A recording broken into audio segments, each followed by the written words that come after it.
èmi ò máa ń lékè sá lọ́jọ́ ayé wa gbogbo èmi ájó má sì fọkàn balẹ̀ lórí bàbá kò sí kankan àbá ò sí pa. aago méjì ní lù lọ́wọ́ yìí wọn ò tí ì jẹ kankan wọn ò tí ì fi kankan yàn látàárọ̀ ọkùnrin tó lẹ́pọ̀ndì ilé ayé gan ibi tí ń lọ kó ọlọ́run ẹ̀mí kéèyàn pokùnso kọ̀ wá apọ̀nmi àtà kò sí ní ta àlọ́ lọ́wọ́ àwọn èèyàn ní gun ọkọ̀ bọ́gìnì kiri ṣé wọ́n lórí méjì bàbá wa jẹ́ orí.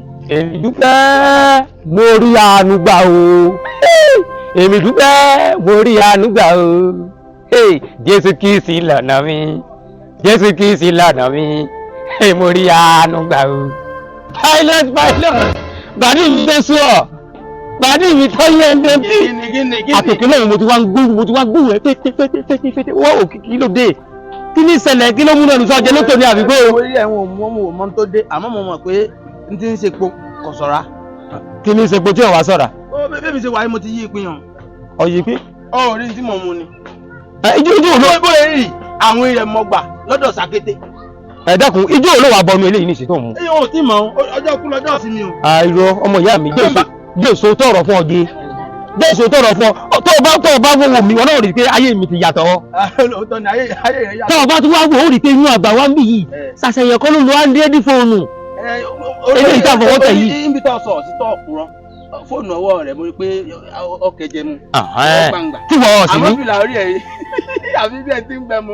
ọkàn tiẹ̀ dé ká a lè fi wéra àwọn ẹni tèmi yàtọ̀ sí tiẹ̀. ìgbàlódé ni mo lò ó bí ṣe rí ṣe tó. ǹjẹ́ o ti gbọ́? ǹjẹ́ o ti gbọ́? ǹjẹ́ o ti gbọ́? sọ lọ́rọ̀ tó sọ. mo lọ́rọ̀ tí wọ́n sọ jẹun já ọ sí torí tí n bá ṣe dé ní kí bóyá èmi nìkan mọ̀ ń dáyé jẹ àwọn èèyàn wọn sọ̀rọ̀ mi láì da ọ̀rẹ́ láti jẹ́. orí ọ̀tẹ́ ṣé o ti gbọ́ nípa ìsọjí ọlọ́jọ́ méje tí wọ́n fẹ́ ṣe ìsọjí tó láàmì láká. ń bọ̀ fẹ́ bẹ̀rẹ̀ ọ̀rọ̀ rẹ̀ ọ bẹ̀rẹ̀ pẹ̀lú nǹkan dà. ó yẹ àìsí wa ń kọ́. nígbà náà ń dáhùn ṣé kí wọ́n pé ọ̀rọ̀ gidi lọ́sọ̀ náà àmọ́ ibi tó parí ọ̀rọ̀ rẹ̀ sí ọ̀rọ̀ ọ̀sọ́jí ni owó lọ́kàn lọ́rọ̀ tèmi báyìí. sọ fẹ́ mọ̀ fọ̀ tó ń gbowó kọ́ ọmọ ẹ̀fọ́ sí gbowó. níbi tí mò ń lọ náà jẹ́ ń parí ọ̀rọ̀ ni sọ ọmọ ẹ̀fọ́ tó ń gbowó kọ́ ọmọ ẹ̀fọ́ sí gbowó. lórí ọmọ ìyá mi ìsọjí ọlọ́jọ́ méje tí pásítọ̀ Daniel agbára àdúrà tí wọ́n gbé kalẹ̀ kì í ṣe èyí dá àwọn èèyàn ń gbé wá tí wọ́n ń gbá wa o. agbára àdúrà tí ń bẹ ní kókó kẹ́ ń bẹ̀ wọ́n gbé ìsọjí ọlọ́jọ́ méje kalẹ̀ ọjọ́ tí ó ṣe kéje ń ni wọ́n wá sí àjọ̀dún. wọ́n ṣe ìjọ kìíní ìjọ kejì ìjọ kejì báyìí àjọ̀dún wọ́n ṣe. ṣé ìjọ àjọ̀dún gangan irú mi bí n bá yín pé níbi ìsọjí wọn ò ní lówó kíjọ méje ó tó pé. mo mọ̀ pé bó ṣe wáyé mo ti yí ìpinnu èrò kí n pokùn tó wá sọ́kàn mi ni. ojú ẹ̀ tí wọn kòkó mọ́ wojú ọmọ ìyá mi pilot kí ló dé. ní ṣùgbọ́n tó o bá ṣe sún ìwọ́sà ti wà bí ìsọjí yìí bóyá tó o bá lárọ àbọ̀ ọ̀làfọ́jú àbí ọrí ọtí àwọn fẹ́ afẹ́jù kan gbà kan mi ò mọ̀ bóyá àwọn fẹ́ afẹ́jù mọ́ mo rò pé ẹ̀sìn tó wà ní ìbánikó mu wá. ṣé kìí ṣe ìtí àwọn arọ orí ìlé ni bó bá dijọ́ kejì. ó yàtọ̀ eléyìí yàtọ̀ ó yàtọ̀ pásítọ̀ Daniel afàdúrà jagun ni ọ̀pọ̀lọpọ̀ àwọn evangelist ni ó sì wá bẹ̀ lọ́jọ́ náà. mo gbọ́ olórí rédíò ìjọ ni wọn kọ́ bí ara sí i. olórí kan tí wọ́n ń bọ̀. láti orílẹ̀-èdè Nàìjíríà wọ́n fún wọn. ọgbọ́n ìwọ̀n náà láti Ìbàdàn orúkọ rẹ̀ ni Pẹ̀lúmi Àrólé Òjó Adé. yóò sọ nǹkan sílùú yóò. ibi tá ti gan mi tẹ́lẹ̀ kan pè mí wá jọba kọ́mọdógún omi ó tún padà wá rógó lò. Yes, èmi ọmọ yín náà ni Pẹ̀lúmi Moranuga. Good day everyone. I want to use this medium to invite you to a powerful program. The program is coming up in the Republic of Benin, ní àdúgbò Kòpẹ́, ní oríta Kókókẹ́wù. Yes, if you are around the Republic of Benin, I want you to kindly join me for this powerful program. Program yìí máa ní agbára gan. Ìṣẹ̀lẹ̀ ìyanu máa ṣẹlẹ̀.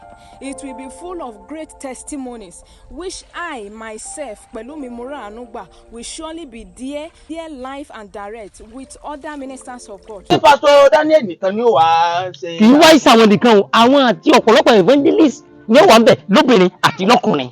Tí wọ́n máa fàdúrà jagun. Tí wọ́n máa fàdúrà jagun ní ìsọjí yìí. Dákun ọmọ ìyá mi, jẹ́ àjọ bíbẹ̀. Ọjọ́ kẹrin ni wọ́n bẹ̀rẹ̀ o, ọjọ́ kẹrin oṣù kọkànlá. Ìjọ ọdún tàwa yìí. Bẹ́ẹ̀ ni. ọwọ́ àjàjò débẹ̀ kíní tó wá mú yìí òun bọ́ wálé ọ̀hún. wọ́n gba èmi láyè kí n máa mú. gbogbo kò sí yẹn níjọ tiwa kò sí yẹn torí ìjọ ìyìn rere ni. kí wàá ní mò ń mú Olúwayé Wasiu Ayinde mo fẹ́ràn rẹ̀ gan-an. èmi rò pé Pasuma ló ń mu ni ọ bá mọ mu Saheed Òṣùpá ọ̀lẹ́ tí ò ní nǹkan sí tó bá ti di ọjọ́ kẹrin inú oṣù kọkànlá ọdún tá a wà yìí mọ̀ ń bọ̀ láti wá gbọ́ ìka bá wà fún tẹ́lẹ̀ wá sí. mi ò pàdé mi bẹ́ẹ̀ mi ní. èlò ìlànà ni o. kílégún mi ń ṣètò lóhùn ọ̀fà. sọ́nà ọ̀tọ́. mo ti débẹ̀. eléyìí kò sí jẹ́ kò dá eléyìí ọ̀dà kò dá àníwé kò dá eléyìí ọ̀dà agbára ọmọ eléyìí à ń sọ̀rọ̀ ìṣọ́jú fún ẹ wọ́n ń ṣe kínní. ìsọjí ọlọ́jọ́ méjì. mo ti débẹ̀ tán. wọ́n lọ.